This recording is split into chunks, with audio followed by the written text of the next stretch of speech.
السلام عليكم ورحمة الله تعالى وبركاته. مرحبا بكم فيديو جديد على قناة انتي نت. فيديو اليوم غادي نحضر معكم ملوي على حقو طريقو بطريقة اللي كيجي بها مفشفش وكيجي مورق.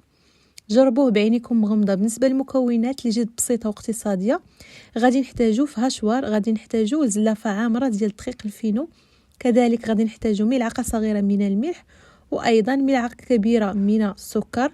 ممكن تعوضوا في بلاصه السكر معلقه كبيره ديال العسل، فاللي عندكم واللي بغيتو. عندي هنا زلافه عامره ديال الماء. كنحاولوا نخلطوا هاد العناصر مزيان صافي، وكنحاولوا نطحنوهم. فانتوما الا ما بغيتوش ديروا هاد العمليه، ممكن تعجنوا هاد العناصر في القصريه.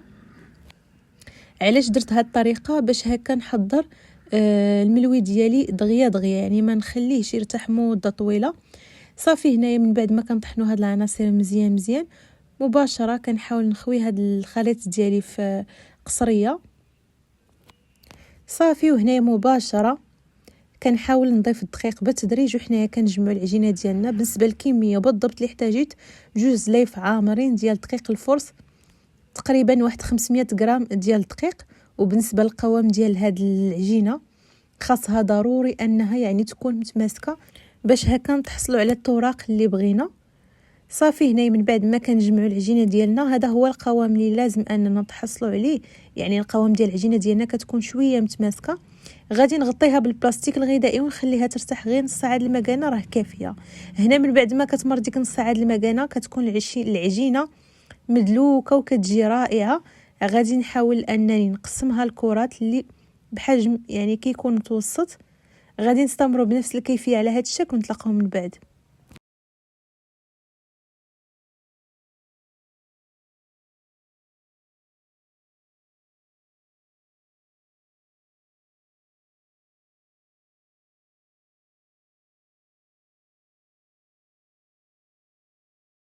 صافي من بعد ما كنقسموها كنحاول نغطيها بالبلاستيك الغذائي، وهنا مباشره نمروا نحضروا الخلطه السحريه اللي دائما ما كتخطانيش في المسمن او الملوي. بالنسبه لهاد الخلطه غادي نحتاجوا فيها 2 معالق كبار ديال دقيق الفينو و2 معالق كبار ديال دقيق الفرص. الا ما عندكمش ممكن ايضا تعوضوا في بلاصه الدقيق 2 معالق كبار ديال النشا. صافي وكنحاولوا نضيفوا نصف كاس من الزيت النباتي، وكنخلطوا هاد العناصر مزيان على هاد الشكل هذا. صافي هنا وكناخذوا العجينه ديالنا، كنحاولوا ندهنوا سطح العمل بالزيت النباتيه، وكنحاول نبسط على هاد الشكل هذا. كناخذوا ديك معلقه كبيره ديال الخلطه السحريه اللي حضرت معكم، كنديروها على هاد الشكل هذا. يعني الطريقه راه واضحه لكم في الفيديو. غادي نستمروا بنفس الكيفيه على هاد الشكل حتى يعني نشكلوا الكميه بالاكمل، ونتلاقاو من بعد.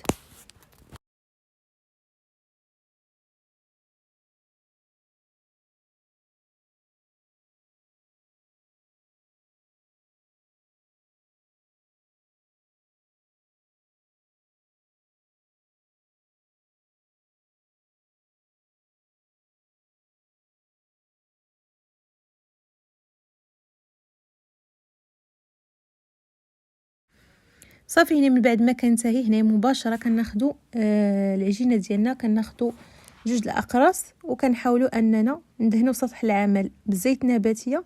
وهنا مباشره كنبداو يعني نسرحوا العجينه ديالنا على سمك اللي كيكون رقيق.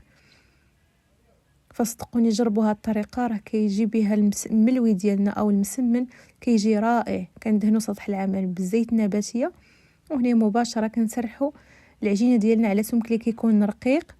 صافي وكنحاولوا ندهنوا مزيان بديك الخلطه وشويه ديال الزيت النباتيه او شويه ديال الزبده.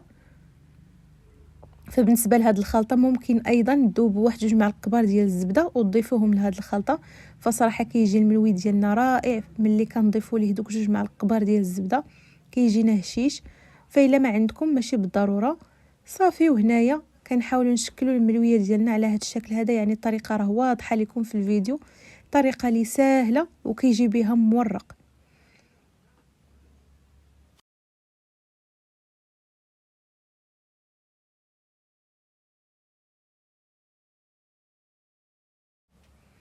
صافي هنا من بعد ما كنشكل الملوي ديالي على هاد الشكل هذا، مباشره كنحاول انني ندهن بديك الخلطه، وكنحاول انني نلوي وما نزيرش. يعني الطريقه راه واضحه لكم في الفيديو.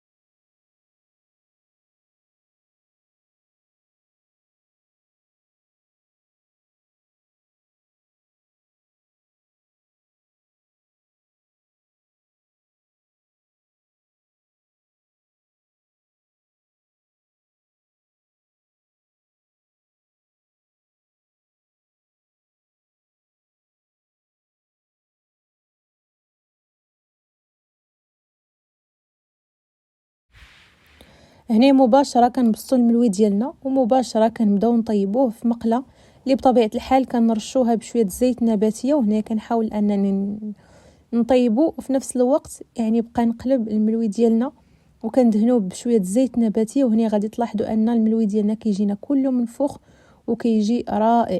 غادي نستمروا بنفس الكيفيه حتى نطيبوا الكميه بالاكمل ونتلاقاو في الشكل النهائي.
وهنا كيف كتلاحظوا معايا فهذا هو الشكل النهائي ديال الملوي ديالنا، ملوي على حقه طريقه، ملوي اللي كيجينا مفشفش وكيجي رائع ومورق بطريقه راه ساهله مهله.